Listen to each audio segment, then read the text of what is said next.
Nah, jadi totalnya kurang lebih ada 7.182 orang yang akan Bawaslu rekrut dan mereka akan membantu Bawaslu dalam melaksanakan tugas-tugas pengawasan di seluruh Wilayah wilayah Papua. provinsi Papua.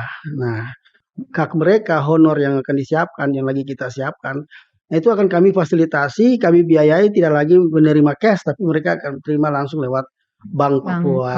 oh. Sehingga hak mereka ini tidak singgah di siapa-siapa. Kalau terkait SDM kesekretariatan di provinsi sendiri, menurut pandangan Bapak sudah bagaimana, Pak? Apakah sudah mumpuni, apa sudah cukup, atau bagaimana, Pak?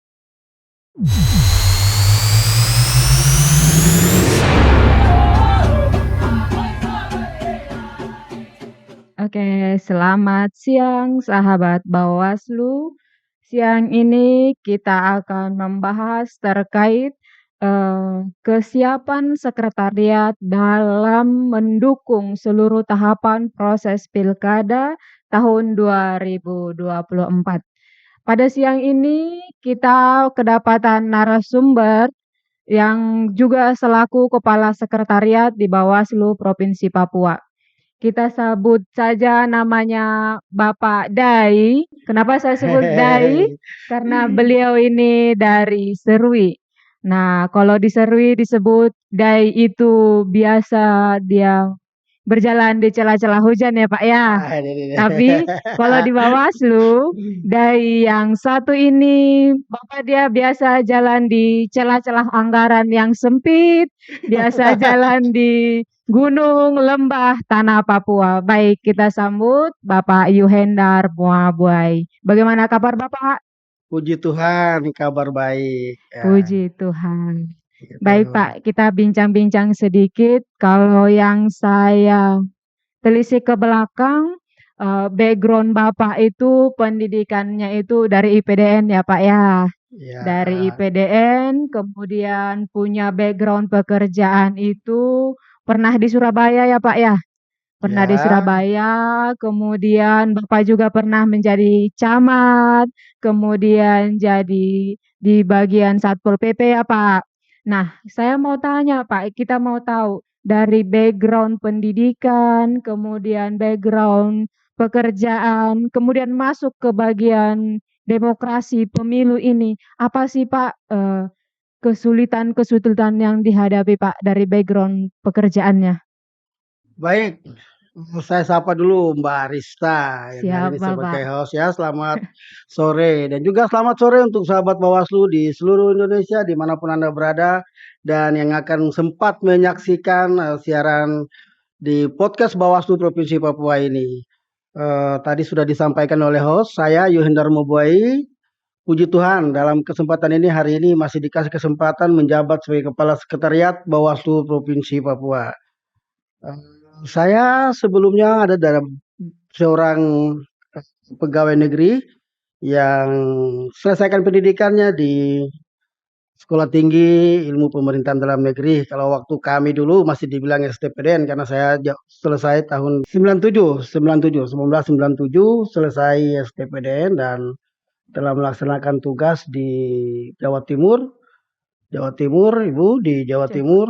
Nah, tepatnya di Kabupaten Lumajang dan Hmm. pernah di Kecamatan Tempur Sari, terus tahun 2002 pindah ke Kabupaten Mimika di Provinsi Timika. Papua di Timika. Siap. Kalau di Timika sudah banyak sekali di bagian pemerintahan, terus juga di Polisi Pamong Praja, pindah Hmm. jadi camat, juga pernah di Bapeda kepala bidang di Hmm. situ, juga di Dinas Sosial sebagai Kabak TU dan pernah juga di Tata Kota.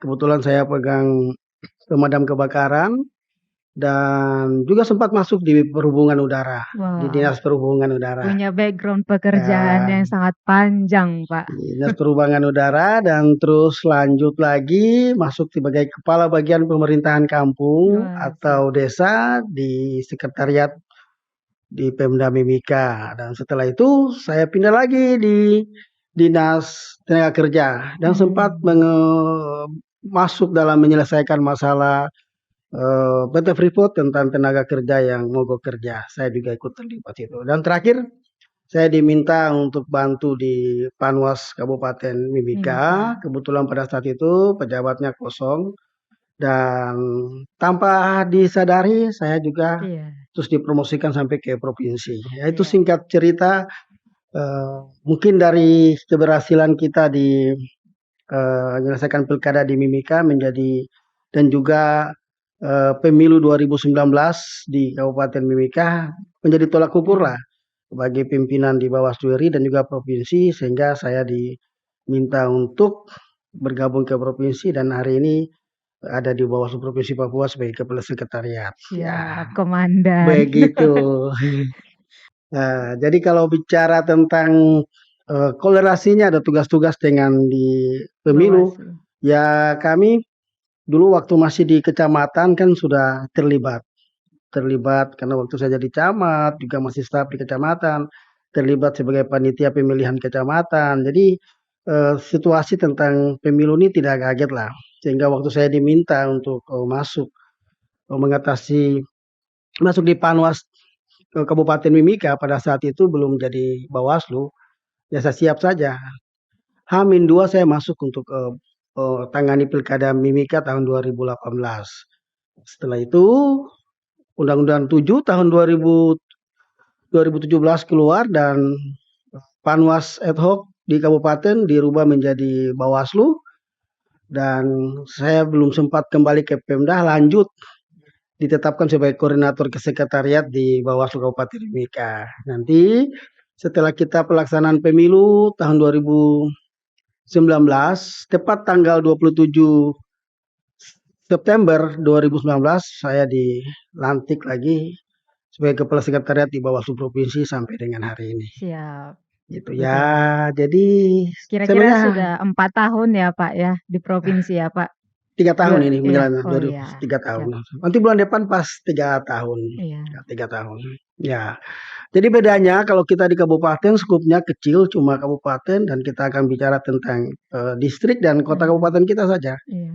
Tapi kalau di provinsi ini luar biasa ada 29 29. kabupaten. Jadi ada 29 masalah yang akan kita hadapi Iya, di situ. Belum lagi ditambah kurang lebih kalau saya lihat dari data 2019 itu ada 560 kecamatan. mhm, 560 kecamatan ditambah juga dengan ada 5.502 kampung iya, dan kelurahan. iya. Itu cukup banyak sekali itu yang Itu akan ada di menjadi bawah koordinirnya Bapak ada ini, di Pak, bawah sebagai koordinat kepala kita. sekretariat. Ya, gitu. Baik, Pak. Kita mau tanya, Pak, dari pengalaman yang sudah panjang, background pendidikan yang sudah mumpuni, nah, jalan 3 tahun untuk sebagai kepala sekretariat di provinsi, pasti Bapak juga sudah melihat nih, kabupaten ini kondisi seperti ini, baik dari sosial kulturalnya, budayanya, Pak. Nah, yang ingin kita tanya nih, kita kan lagi menghadapi proses tahapan pemilu 2024. Ada banyak hal masalah di Papua secara khusus ya, Pak. Ah, termasuk dari segi SDM-nya. Kira-kira dalam pandangan Bapak selaku kepala sekretariat nih, yang sudah melihat, memonitor 29 kabupaten kota, masalah krusial yang dihadapi Provinsi Papua, khususnya, apa namanya, jajaran ke bawah dalam mempersiapkan tahapan ini, Pak, dalam hal SDM-nya, kira-kira apa, Pak? Oke, jadi kita di Bawaslu sekretariat itu sesuai dengan amanat Undang-Undang Nomor 7 Tahun 2017 itu memberikan tugas kepada sekretariat itu yang pertama yaitu memberikan dukungan fungsional dan memberikan dukungan administrasi terhadap kerja-kerja Bawaslu. Iya, Nah, kita di Provinsi Papua tuh ada 29 kabupaten. mhm, 29 kabupaten ini karena kita ini satkernya masih di di Papua, masih di provinsi, provinsi, iya, nah ini menjadi yang cukup berat dan cukup membebani mhm, kita dan butuh butuh suatu energi yang cukup kuat untuk mhm, bagaimana mengatur 29 kabupaten ini. Karena mhm, tumpuan anggaran semua ada di provinsi, provinsi, ya gitu. Nah, Dari pengalaman tahun 2019 begitu saya masuk dan harus menyelesaikan sisa tahapan pemilu tahun 2019, eh, permasalahan kita utama adalah ada pada sumber daya manusia Mhm. di kabupaten masing-masing yang berbeda-beda. Iya. Ya, waktu itu administrasi keuangannya belum terlalu terlalu banyak, ada aplikasi-aplikasi, Iya. belum terlalu banyak yang ini masih banyak manual. Tetapi kalau sekarang sudah banyak aplikasi, banyak aturan-aturan dikeluarkan lagi oleh Kementerian Keuangan dan kita harus menggunakan itu. Satu contoh penggunaan kartu kredit pemerintah. Iya. Semua hal-hal yang dibuat untuk fungsi pengawasan, pengelolaan, pengendalian keuangan. Nah, sementara sumber daya manusia kita di bawah ini masih pas-pasan dan kita terus genjot mengisi ya. Sudah pasti antara satu kabupaten dengan kabupaten yang lain itu berbeda. Berbeda. Berbeda karena tadi itu. Tapi namun demikian, tugas-tugas pembinaan, peningkatan kapasitas dari sekretariat untuk memberikan dukungan untuk mereka bisa dapat bekerja, memberikan dukungan maksimal terhadap tugas tadi, tugas fungsi dan tugas administrasi. Ini terus kami lakukan dan puji Tuhan sampai dengan hari ini semua berjalan baik. Begitu. Kita berharap ke depan masing-masing kabupaten sudah akan diberikan kewenangan untuk menjadi satker ataupun dia sebagai unit pengelola mandiri, dia bisa kelola anggarannya sendiri sehingga tidak numpuk di provinsi. Karena kita kesulitan untuk memantau secara langsung pengelolaan keuangan yang ada di kabupaten masing-masing, Iya. bahkan juga gerak-gerik mereka. Dan kadang terhambat karena harus menunggu proses di provinsi. Iya. Begitu. Jadi tidak sama, setiap kabupaten itu tidak sama. Nah, tapi untuk kita di Bawaslu Provinsi Papua, sahabat Bawaslu sekalian, kami tetap eksis walaupun kami belum jadi satker secara keseluruhan. Baru 4 kabupaten yang sudah diokekan oleh Kementerian Aparatur Sipil Negara juga dari Bawaslu RI. Itu baru Kabupaten Kerom, Kabupaten Supiori, Kabupaten Merauke dan Kota Kota Jayapura. Jayapura. Namun mereka juga belum Mengelola anggaran ya. proses pengelolaan anggarannya masih dalam tahapan proses. Kami lagi usahakan untuk tahun depan mungkin mereka sudah bisa kita lepas proses anggarannya sendiri dan diikuti oleh kabupaten-kabupaten yang lain. Sehingga nanti pada saat tahapan di tahun 2023 untuk menuju pemilihan tahun 2024, kami berharap di kabupaten kota itu sudah menjadi satker dan mereka akan lebih maksimal dalam memfasilitasi anggota Bawaslu yang akan bekerja di sana. Sebab kalau tadi kita lihat dari data yang saya sampaikan sekali, dalam waktu dekat ini saja kita akan merekrut 1.680 orang yang akan bekerja sebagai panitia ad hoc di kecamatan. Ini hanya di kecamatan saja, Baru Pak. di kecamatan saja itu. Dari 560 kecamatan atau distrik di Papua kita kenal dengan namanya distrik. Nah, itu kita akan rekrut 1.680 orang. Nah, setelah 2 bulan ini ke depan, di awal tahun nanti Januari, kita akan rekrut lagi kurang lebih 5.502 orang yang akan bekerja sebagai pengawas di tingkat kampung kelurahan atau desa kelurahan. Nah, jadi totalnya kurang lebih ada 7.182 orang yang akan Bawaslu rekrut dan mereka akan membantu Bawaslu dalam melaksanakan tugas-tugas pengawasan di seluruh wilayah Provinsi Papua. Nah, begitu. Ini juga butuh hal-hal teknis yang harus kita siapkan karena sumber daya manusia kita yang sekarang saja sudah terbatas. Nah, kita butuh mereka ini bagaimana? Sementara hari ini KPU juga butuh tenaga yang cukup banyak untuk sebagai jajaran mereka. Begitu juga dengan partai politik dan mereka yang punya kepentingan dalam pemilihan ini. Sehingga ini kami terus menyiapkan. Baik secara administrasi kita juga siapkan juga dalam penataan keuangan ini juga akan kami siapkan bahwa petugas-petugas kita yang akan bekerja di jajaran Panwas ini akan kita negara akan siapkan semua biaya mereka untuk hak mereka, honor yang akan disiapkan, yang lagi kita siapkan. Nah, itu akan kami fasilitasi, kami biayai tidak lagi menerima cash, tapi mereka akan terima langsung lewat Bank Bang, Papua. oh, Jadi berarti sudah sudah kerjasama ada dengan kerjasama ya Pak ya? Bank Papua. Karena Bank Papua itu sampai ke distrik-distrik. Iya betul.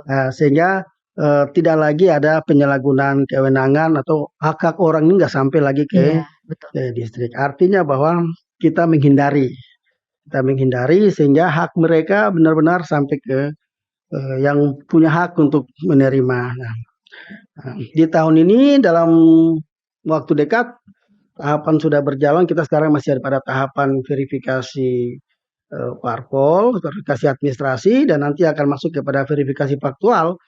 Pada saat verifikasi faktual, maka Panwas distrik ini sudah harus terbentuk. Iya. Nah, otomatis dalam 2 bulan terakhir kita juga akan menyiapkan yang bagian Hak-hak. yang hak-haknya mereka. Iya. Itu. Jadi kerjasama dengan Bank Papua sudah kami lakukan, juga secara administrasi sudah kita siapkan. Tinggal bapak-bapak dari Bawaslu, anggota Bawaslu mereka bekerja dengan tupoksinya. Kami juga bekerja dengan tupoksi kami, sehingga berharap pemilu ini akan berjalan lebih baik lagi. Terus ada peningkatan perbaikan dalam pesta demokrasi. Begitu kira-kira Bapak Ibu Saudara sekalian, sahabat Bawaslu di seluruh Indonesia, dimanapun Anda berada dan menyaksikan podcast Bawaslu Papua ini tuh. Betul. Itu Mbak Arista. Ini Pak mau tanya, dengan banyaknya orang yang akan direkrut di Papua khusus untuk Bawaslu ini tadi sekitar 7 ribuan lebih. Iya. Ini masyarakat di luar sana tentu punya ada hati mereka ingin ikut ini. Kira-kira pengumuman perekrutan ini akan dibuka secara umum atau bagaimana? Masyarakat bisa dapat info pendaftarannya di mana? Ataukah mereka bisa langsung ke kantor Bawaslu Kabupaten Kota atau bagaimana, Pak? Jadi kalau untuk pengawas ad hoc, ya itu pasti nanti di Bawaslu Kabupaten Kota akan buka pengumuman secara resmi.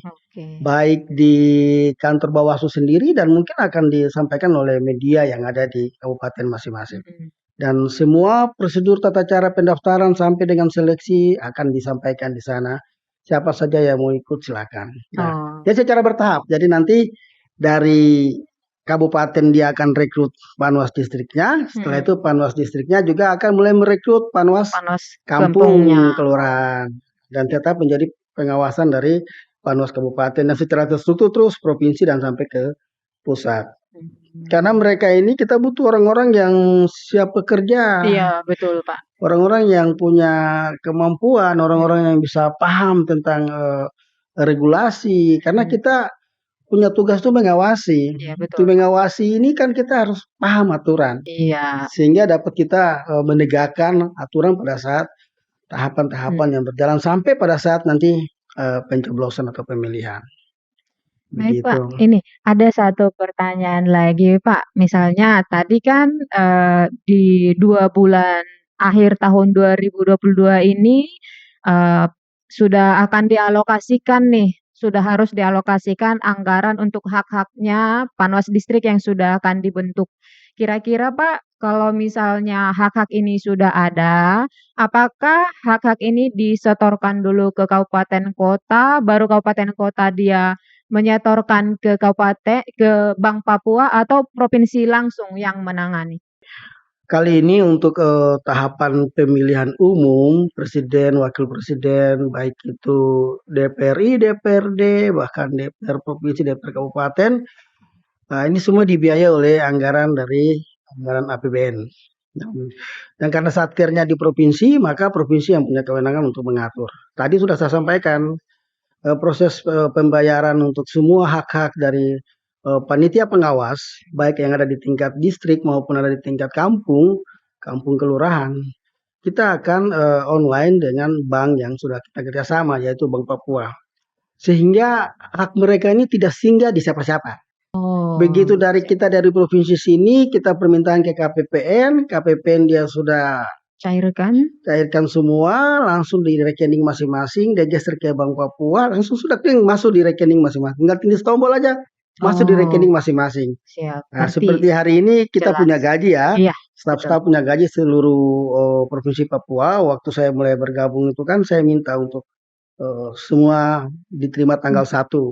Mau itu tanggal 1 itu hari libur atau hari Minggu atau hari apa, tanggal 1 pegawai harus gajian. Gaji ya. Dan itu terjadi. Hari ini kan tanggal 1 biar hari libur teman-teman langsung rekeningnya bunyi, SMS banking bunyi. Nah, itu juga yang akan kami terapkan buat pengawas distrik kita, bahkan juga pengawas kampung. Nah, dengan demikian mereka akan kerja full. Mereka tidak mikir lagi kapan mau terima gaji. Mereka tahu tanggal 1 atau tanggal berapa yang akan kami tetapkan. Sudah ada haknya. Jadi tidak hanya ke bank saja, pergi ambil dia punya buku, sekaligus mungkin kalau dia mau pingin pakai ATM, bank siapkan ATM, dan ada proses pembelajaran situ. Mungkin betul. ada tenaga kita dari 7.000 sekian ini ada yang tidak punya KTP, dia akan bikin KTP. Terus ada yang belum pernah mengenal buku tabungan, ya akhirnya dia tahu juga buku tabungan. Jadi ada proses pembelajaran situ. Dengan kita memberikan hak mereka lewat bank yang sudah kita kerjasama, gitu. Siap. Berarti terkait penganggaran itu sudah jelas ya Pak ya, tidak akan ke kabupaten tapi provinsi langsung ambil alih melalui Bank Papua gitu Pak. Ya karena memang satkernya kita, jadi dari KPPN langsung kita geser ke Bank Papua, langsung masuk ke rekening masing-masing. Kecuali kalau operasional distrik akan kita geser ke kabupaten, nanti kabupaten akan geser ke masing-masing distrik.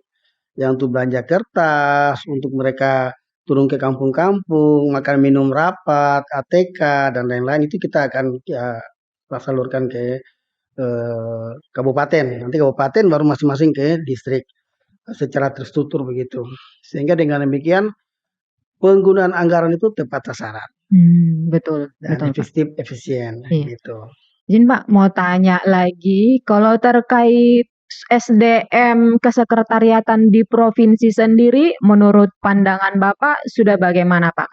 Apakah sudah mumpuni, apa sudah cukup, atau bagaimana Pak? Ya hari ini saya katakan sudah cukup, sudah mumpuni. Terbukti 2019 kemarin sudah sukses pemilu, bahkan 2020 kemarin pilkada udah kita jalan. Jadi SDM yang ada ya kita maksimalkan. Walaupun sebenarnya dalam struktur untuk jumlah SDM kita itu masih kurang 2 atau 3 orang. Tapi namun sampai sekarang nanti tunggu petunjuk RI lah. Kalau sudah ada petunjuk kita akan mengisi yang kekurangan-kekurangan itu. Selama belum ada ya kita taat kepada aturan yang diberikan baik dari Kemendagri maupun Kementerian Pemberdayaan Pemberdayaan Aparatur Sipil Negara. Nah, yang jelas untuk kita di Bawaslu dari tatanan sekretariat, dalam tadi saya katakan bahwa fungsi memberikan tugas fungsional, yaitu teman-teman ini saya kasih ke masing-masing divisi untuk bekerja menguasai dari tugas-tugas divisi.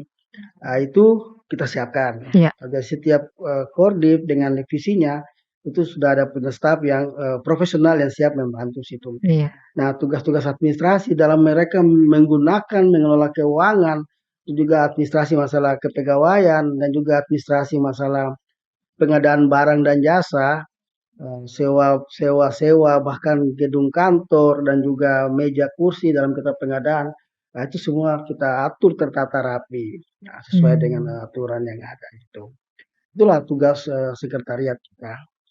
Yang jelas bagaimana kita berikan dukungan administrasi dan dukungan fungsional kepada Bawaslu baik itu tingkat kampung, tingkat distrik, bahkan tingkat kabupaten dan provinsi, dan juga sampai kepada TPS. Nah, kita juga nanti pada hari H itu kita akan rekrut kurang lebih 15.243 orang untuk akan stay di TPS kurang lebih. Ini hanya di TPS-nya Pak? TPS. Ini berpisah dari yang 7.000 tadi ya Pak ya? Iya, berpisah. Jadi kurang lebih Bawaslu akan merekrut tenaga kerja yang akan membackup Bawaslu, yaitu kurang lebih 22.000 425 orang. Itu baru saya bicara masalah tenaga teknisnya, Teknis, ya. belum tenaga pendukung. Iya. Artinya ada staf-staf yang kita rekrut untuk mendukung di Di kecamatan. distriknya ya Pak ya? Iya, itu ada lagi. Jadi cukup banyak. Artinya bahwa dengan pesta demokrasi ini secara tidak langsung, secara tidak sadar, kita langsung menyentuh masyarakat dan masyarakat juga menikmati uang negara. Iya, betul betul. Nah, karena ini cukup banyak nih, 22.000 orang. Iya. Bahkan nanti kalau tambah lagi dengan staf-staf di sekretariat distrik, katakanlah kalau kita rekrut 5 orang saja, akan kita kalikan dengan 560. Iya, betul. Itu sudah hampir 11.000 orang. Iya. Sudah Jadi, mengurangi pengangguran ini Pak. Iya, jadi dengan nanti pesta demokrasi ini Iya, Bawaslu sendiri itu kurang lebih 40.000 orang yang akan menikmati uang negara lewat kerja-kerja Bawaslu. Iya. Karena mereka akan kita rekrut dan mereka turut bersama-sama Bawaslu untuk melaksanakan tugas pengawalan terhadap pesta demokrasi ini.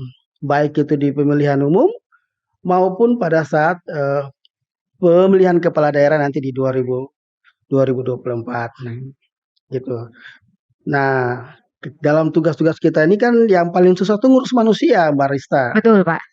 Kalau ngurus barang, kantor, meja, kursi, kertas itu gampang. Iya. Tapi kalau urus manusia ini susah. Iya, betul Dengan dia Pak. pula latar masing-masing, kehidupannya, perilakunya. Nah, bagaimana kita harus menata dia, mengatur dia supaya dia paham pekerjaan dan mau bekerja dan taat aturan. Nah, itu yang susah. Tapi puji Tuhan, sementara ini di Bawaslu Papua kita bisa Sudah bisa clear ya Pak ya? Iya, bisa. Pasti bisa lah. 2019 bisa, maka 2024 pun pasti bisa. Iya, betul. Kira-kira gitu. Kalau untuk manusia-manusia yang tadi sekitar 40.000 orang ini Pak, baru umum, kemudian masuk ke jajaran Bawaslu, pasti kan pengetahuan tentang kerja Bawaslu itu kan masih minim.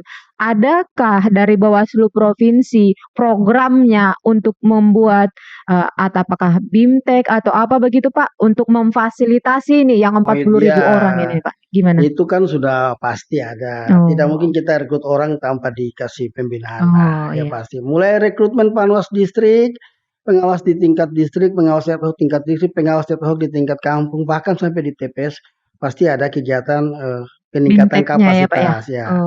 Ada BIMTEK untuk mereka sehingga mereka juga tahu tupoksinya mereka. Gitu.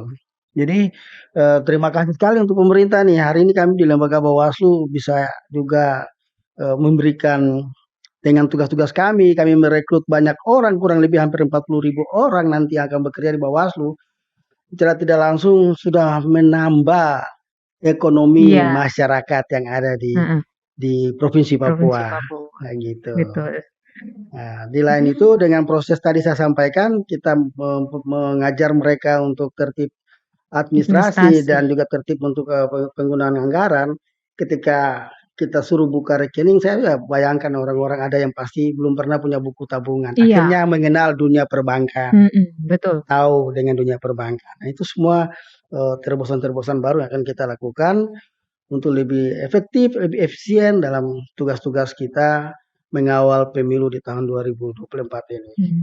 Gitu Mbak Rista. Siap, kita paham Pak. Masyarakat di luar, sahabat Bawaslu juga pasti sudah mempersiapkan diri, terutama sahabat Bawaslu di Provinsi Papua sudah harus mempersiapkan diri untuk ambil bagian menjadi salah satu orang masuk dalam jajaran Bawaslu mengawal tahapan pemilu 2024. Ya, gitu. Kira-kira dari Bapak ada penutup Bapak untuk menutup diskusi kita?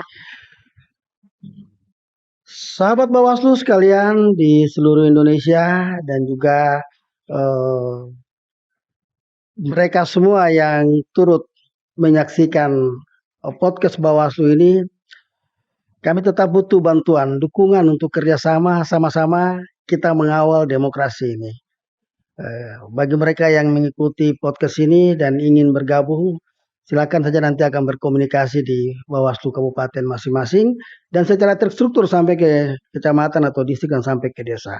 Dan berharap dengan informasi singkat yang kami sampaikan ini bisa menjadi informasi yang bermanfaat buat kita semua dalam mengawal demokrasi pemilu 2024, baik itu pemilihan umum dan juga pemilihan kepala daerah.